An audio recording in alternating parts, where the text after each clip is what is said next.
Sirrə Agah ol video seriyasının ikinci videosunu çəkirəm və bu dəfə sizlə paylaşacağım sir biraz korporativ mühitdə özümüzün marketinqini etməklə əlaqəli çox önəmli bir nüansdır. Belə ki, birinci videoda nədən bəhs elədik? Birinci videoda bəhs elədik ki, sizin bir məhsulunuz var, bir xidmətiniz var, amma onu marketinqini edərkən çox önəmli bir boşluğu gözdən qaçırırsınız. Hansı ki, o ən vacib nüansdır. Onu ötən videoda anlattım, danışdıq. İndi bu dəfə isə xüsusilə də əməkdaş kimliyində olan şəxslər, şirkətlərdə işləyən şəxslərə aid olacaq bu mövzum. Onlar da əslində nə etmiş olurlar? Özlərini satmış olurlar. Özlərinin marketinqini etmiş olurlar. Söhbət burada yaxşı məndə satışdan gedir. Belə satış sözü belə bəzən yanlış kodlanıb bizim cəmiyyətdə. Yəni söhbət müsbət mənada. İnsan özünü satır. Öz dəyərdə, daha dəyərli, daha qiymətli formada təqdim eləməsi lazımdır. Və yaxud da yəni olanı təqdim eləməsi lazımdır.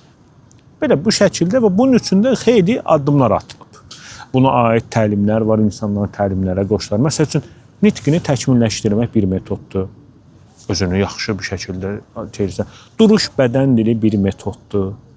Ondan sonra image bir metoddur. Geyim, keçim səni daha fərqli qılır, daha fərqli göstərir. Bu şəkildə çoxlu işlənilən metodlar var. Təlimləri keçirilir, korporativ mühitdə və s. falan. Amma bir dənə nüans var. Hansı ki, o nüans elə bir şeydir ki, deyərdim ki, ən vacibidir. Nədir məsələ? Deyir ki, əgər bir məsələ başqasının mərhəmətinə qalıbsa, yəni vay halına. Necə izah edeyim mən bu məsələni? Baxın, yaxşı insanlar, xüsusilə də söhbət yaxşı insanlardan, xüsusilə də söhbət yaxşı insan, xüsusilə də sosial həyatda yaxşı insan kimliyini qazanmış şəxslər yaşadığı bir problem var. Deməli, sosial mühitdə, sosial əhatənizdə yaxşı insan kimliyini qazanan insanlarda xüsusilə də bu problemlə qarşılaşırlar. Deməli, bu anlatacağım mövzu, bu anlatacağım sir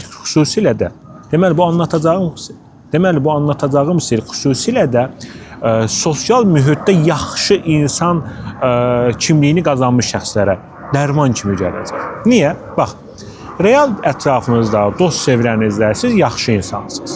Yaxşı insanın özəllikləri nələr olur? Bir yaxşılıq eləyir və bunu buraxır, yəni minnət eləmir, üzə vurmur.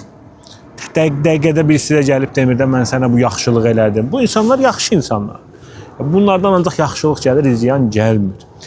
Amma bu insanlar şirkət qapısından içəri girdiyi zaman, korporativ mühitə girdiyi zaman, əgər bu yaxşı insan kimliyini peşəkar insan kimliyinə çevirməsələr, zülmə uğrayırlar, əzab görürlər.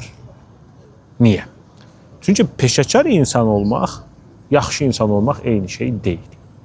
Peşəkar insanın ən birinci, ən vacib, ən bariz özəlliyi bundan ibarətdir ki, onlar etdikləri hər şeyi ən qəşəng şəkildə təqdim edirlər.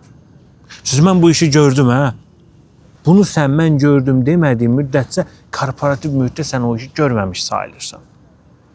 Təqdimat çox önəmlidir.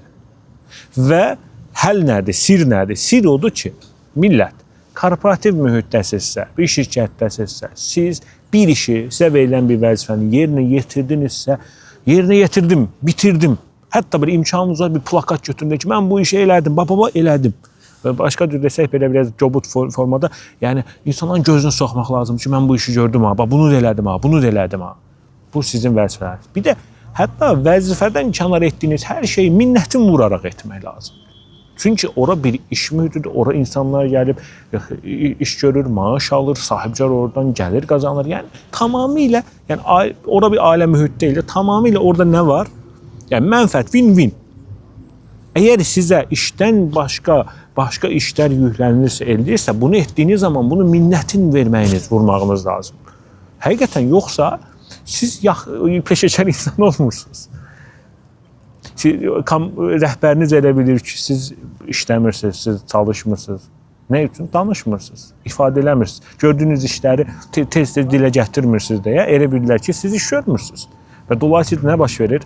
Sən yaxşı insan, məyus olursan bu iş mühitində və hansı ki, çox az iş görüb, amma hər yerdə bu işi gördüm deyin insanlar isə yavaş-yavaş yuxarı mərtəbələrə qalxmağa başlayır və sonra da sən bu mühitdən küsməyə başlayırsan. Ondan sonra da zaten blokluyursan artıq. Mövcud vəziyyətlə qalırsan, kifayətlənirsən ya da ən qısa fürsətdə oradan ayrılmağı düşünürsən. Bu çox önəmli bir sirdir və siz artıq bu sirrə agah oldunuz. Növbəti sirrə agah ol videomda isə sizləri görmək ümidi ilə və ümumiyyətlə mən korporativ mühitdə çox az çalışmışam. Az fəaliyyətim olub, amma eşitdiklərim, məndən konsultasiya alanlar, mentorluq verdiyim şəxslər, təlimlərimə qoşulan şəxslərdən eşitdiyim hekayələrin hamısı məsələni bu istiqamətə gətirir.